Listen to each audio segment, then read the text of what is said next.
What it do, flight crew? FTC. Flight team stand up! We are back with the man Echoes. Make sure you guys subscribe to him. Get him to 300K. We got comparison of the most painful ways it all came to an end for people. Let's check it out.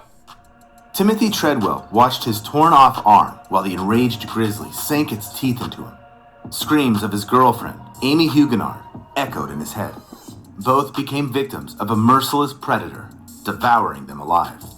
Slow death is the scariest thing imaginable, but on the pain scale, crafted from scientific studies, being eaten alive only rates 100 points.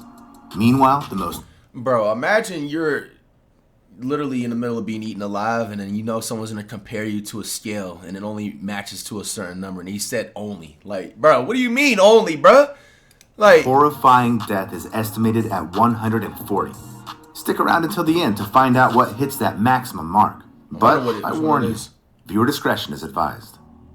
On October 11th, 2012, workers at a seafood processing plant in Santa Fe Springs sounded the alarm. Their colleague, 62-year-old Jose Molina, had vanished suddenly. After nearly 90 minutes of searching, the boiler operator suggested opening the last loaded oven. Inside, they cooked and sterilized tuna at high temperatures. Workers had to wait half an hour for the oven to cool down. All this time, their only thought was, I hope Jose isn't in there. Unfortunately, he was indeed there. When the workers opened the door, they were horrified to find him inside. As it turned out, Molina was loading pallets of canned tuna into the oven when he noticed a malfunction. Without warning anyone, he stepped into the oven to adjust the chain inside. Oh, man, bro. No. I feel bad, man. So super bad. First of all, prayers to anybody's families and stuff that, it's something ended up tragically and stuff in this video. Man, like, you could just tell, like, right off the bat, I don't even know him, obviously, but, like, he's just a good person, man. Like, this is why you just don't do things that, like, you just either not trained for or your job doesn't pay you, like, for, dog. Like, that's just, man, oh my gosh, man, that's just... Meanwhile, another worker, not seeing Jose in place, assumed he had already left. So, he closed and turned on the oven. It was loaded. Do y'all think that was an accident? Or it was genuinely... Was it genuinely an accident, or was that something else? I don't know. With nearly 5,500 kilograms of canned tuna, which began to cook at a temperature of 132 degrees Celsius. Gosh. Trapped, Jose likely suffered severe skin burns, and then the high temperature began to affect his muscles and organs. Eventually, the poor man was boiled alive. Oh my gosh. Looking at the pain scale, where, for example, 2 points are attributed to a gunshot to the head, and 91 to a shark bite, while dying from being literally boiled alive hits a staggering 105 points. And unfortunately, such incidents in production happen quite often.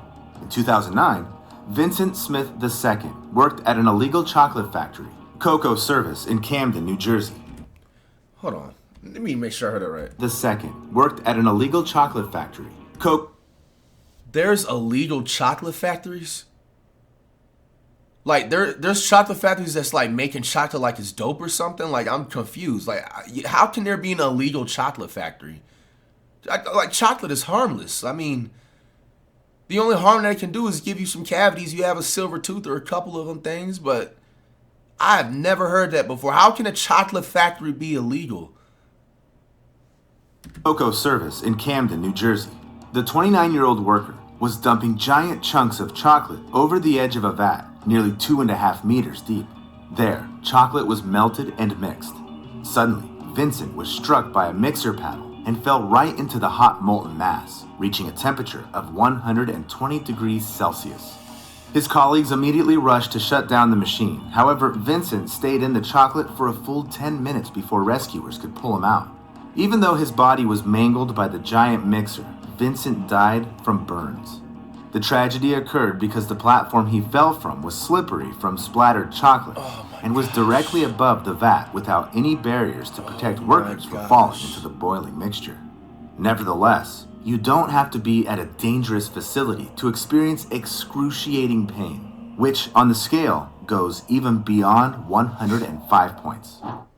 On November 23rd, 2018, a 911 dispatcher heard the shaky voice of a 76-year-old woman. It was Loretta Picard from Polk County, Florida. I think my house is on fire. That's by Orlando. And I'm here alone, and I'm in a walker.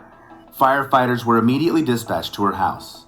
The dispatcher told the woman to leave the building and go outside, to which she replied, Honey, yes, I wanted to. That nervous laugh at the end just breaks your heart. That's sad. Loretta had recently undergone surgery and couldn't move quickly without assistance. Plus, she couldn't see anything through the smoke. Oh my gosh. Meanwhile, the fire truck slowly made its way down the rough country road where the woman lived. Loretta was freaking out, worried that nobody would save her, constantly asking if help was really on the way and if they were sure they were coming for her. So sad, Then, man. on the recording, you could hear Loretta start coughing and wheezing, and the sound of the crackling fire in the background Somebody got louder. But I can't show you what the recording captured next. No. Because then, the flames engulfed the woman, who never got the help she desperately needed. No. She screamed wildly as she burned alive. No. The link to the full recording I'll leave in the description I'm below. not listening to that, man. I can't even believe that's even on the internet. Man, oh my gosh, man. That's somebody's grandma, man. Somebody's mother. R.I.P., man. That's... Loretta was dying while firefighters were just minutes away from her yard. The phone call cut out after 20 minutes, and rescuers arrived at the scene 14 minutes later. Yet nobody ever went inside to save her. The fire chief claimed that several firefighters attempted to enter the house, but no evidence supports his words, and the dispatcher was blamed for giving ineffective instructions. Due to the negligence of rescuers, Loretta died in agony because the pain from burning alive hits a staggering 108 points. You wouldn't wish such a death on anyone, but you know what? It's just sad, man. Like, fires and stuff, bro. This is sad, bro. Oh, man. Across a story where a person knowingly subjected themselves to such suffering. On June 11th, 1963, several American correspondents, including Malcolm Brown, gathered outside the Cambodian embassy in Saigon. The day before, journalists were informed that something important would happen there. Buddhists were deeply offended by the disrespect of their beliefs by the South Vietnamese government. So, around 350 monks and nuns gathered for another peaceful protest. Suddenly, not far from the presidential palace, a car stopped and 3 monks got out, including Quang Duc. Malcolm pointed his camera at the trio, not realizing what he would witness through the lens next. Protesters gathered around Quang, who sat on a pillow in the traditional Buddhist meditative lotus pose, while another monk started pouring gasoline over his head. Quang paid no attention and prayed, and when he finished, he struck a match. The flames instantly engulfed him, rising up in black smoke. It was a horrifying spectacle.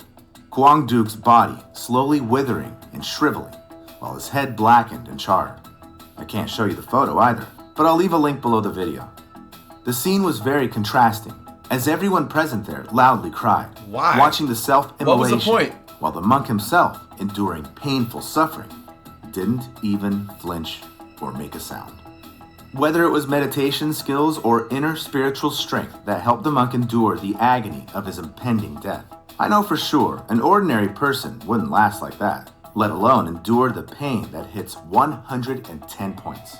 It's wild. In 2007, a 33-year-old woman from Hong Kong named Cecilia Chung climbed to the top of Nyiragongo volcano, located in the Democratic Republic of the Congo.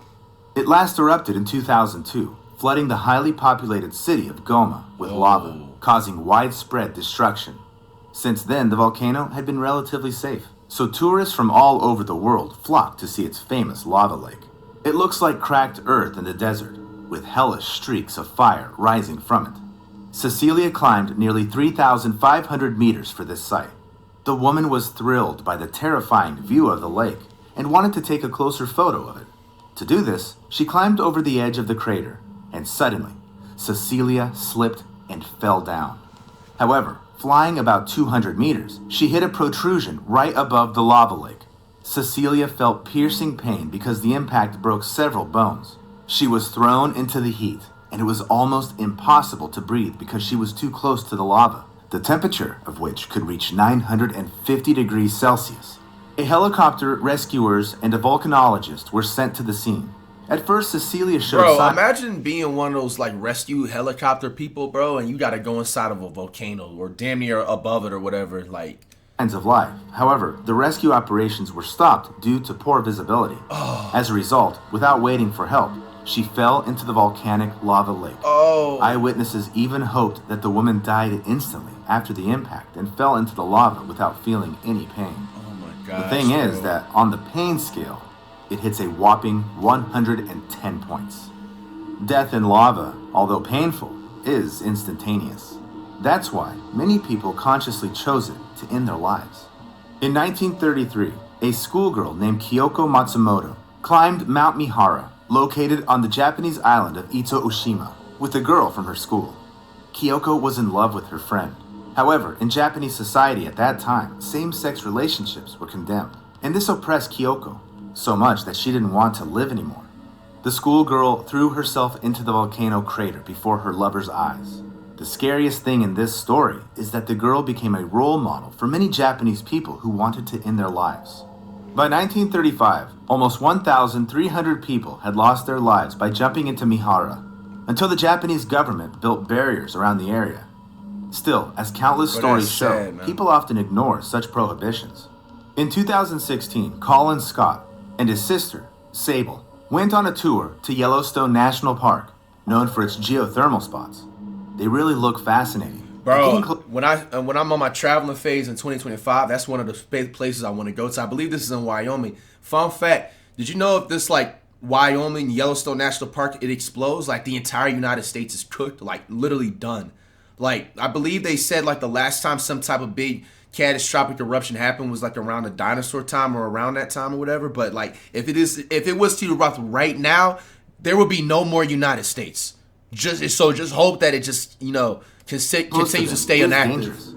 The water here may not be as hot as lava in a volcano, but still, the 96 degrees reached by the local water bodies are enough to cause burns and even kill a person. But Colin and Sable ignored numerous warning signs and crossed that would be a fire music visual to shoot right here, dog.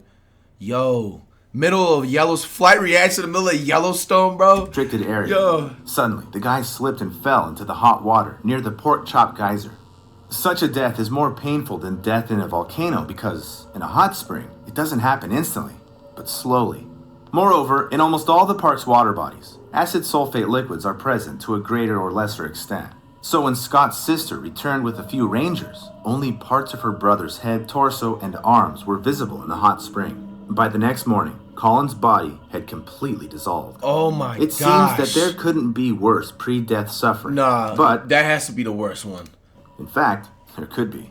Dissolving in a geyser is far from 140 points on the pain scale. Water's worse? On September 13th, 1987, in Goiânia, Brazil, the owner of a local landfill, Devair Ferreira, invited neighbors, relatives, and friends over to show them his interesting find. Devair showed them a strange powder. It was sparkling so mesmerizingly that guests rubbed it on their skin like glitter and took it with them to give to someone else. Yet none of them had any idea what this powder really was. The thing is, the man brought scrap metal, and someone brought from a neglected hospital a metal capsule to his landfill. But those who did it didn't realize they had taken it from a radiotherapy machine. Devair Ferreira ordered the capsule to be cut open, where he found the powder, which was actually radionuclide cesium-137. It is used. Bro, you learn new things every day. I don't even know what that treatment is. To create a source of gamma radiation capable of affecting human cells. It's specifically directed at cancerous tumors. But if the radiation isn't controlled, it'll also affect healthy cells. Devair, not realizing it, set off a deadly domino effect. No. So about 250 people came into contact with the powder. Oh my gosh. Maria Gabriela Ferreira, the wife of the landfill owner, began to suffer from hair loss and internal bleeding. One of Devair's hired workers, Israel Bautista dos Santos, developed serious respiratory and lung complications. The other one, Admilson Alves de Souza, had his heart affected. However, the most affected was Devair's 6-year-old niece, Leide das Neves Ferreira. She was placed in an isolated hospital room, but the staff was afraid to approach the child. The girl gradually developed swelling in the upper part of her body, hair loss, kidney and lung damage, and, just like Gabriela, she suffered from internal bleeding. Oh my gosh. On the pain scale, These feelings hit a whopping 125 points. Wow, man. All the people who came into contact with the blue powder got various diseases, and this quartet later died. All the items touched by people who came into contact with the powder were buried in a repository on one of the city's mounds and marked for use only in 300 years. Such cases in ordinary life are pretty rare, but people who work directly with radioactive elements risk painfully dying literally every day. On August 21st, 1945, less than 2 weeks after the bombings of Hiroshima and Nagasaki, Harry Daghlian was working with the plutonium core at the Los Alamos test site in New Mexico. He used tungsten carbide bricks to create a barrier around it because the bricks reflected neutrons coming out of the radioactive plutonium back. But when he started laying bricks around the core, he suddenly dropped one of them right on him. At that moment, the brick caused an uncontrolled nuclear fission chain reaction. It covered the scientist with a deadly dose of radiation of 5.1 sieverts. After receiving a radiation burn, a person experiences countless excruciating sensations at once. The skin blisters and ulcers, after which the vessels in it burst, and the person dies. In addition, due to the high dose of radiation, you feel how each of your organs slowly fails until you die. Nah, bro. Yo, oh my goodness. That's gotta be the worst, bro. Nah, bro. A checklist of you feeling what every organ is feeling like when it's failing. And that's exactly what happened on the 25th day of Harry Daghlian's suffering. The slow death from radiation and all the previous steps on the pain scale are united by the fact that these pains weren't inflicted intentionally on the victims. However, fortunately, you cannot accidentally expose yourself to suffering that is at the maximum mark of 140 points, even if you find yourself in the mouth of a volcano or in the heart of a nuclear reactor. So, the most painful sensation in the world is skinning. This refers to a specific torture. It's like the medieval times type of punishment. Before it, the skin was softened using sunburns or hot water. Then, the torturer made incisions starting from the least sensitive parts of the body and ending with the delicate skin of the face. The process was designed to keep the victims alive as long as possible, maximizing pain. Eventually, death could occur from blood loss, shock, or infections. But such a method of punishment has existed for quite some time, since the times of the ancient... I understand now. If they're doing that type of crucial punishment back in the day for like serious like weirdo type of like crimes and stuff, or like weirdo activity people were doing, that's different. But bro, can you imagine the people that wasn't even like guilty or like they got the wrong person they did it to, dog? Like, it's evil, bro. And up to medieval Europe. Nowadays, they don't do it anymore. At least, it's definitely prohibited by law. Write in the comments what caused you the most pain, and subscribe to my channel if you have. Hey man, out of all these, which one looked the most painless? I mean, painful. The hell am I talking about? Looked the most painful. You know what I'm saying? Unalive moments. Prayers to all these victims over here, man. Very, very sad. Some of the stuff.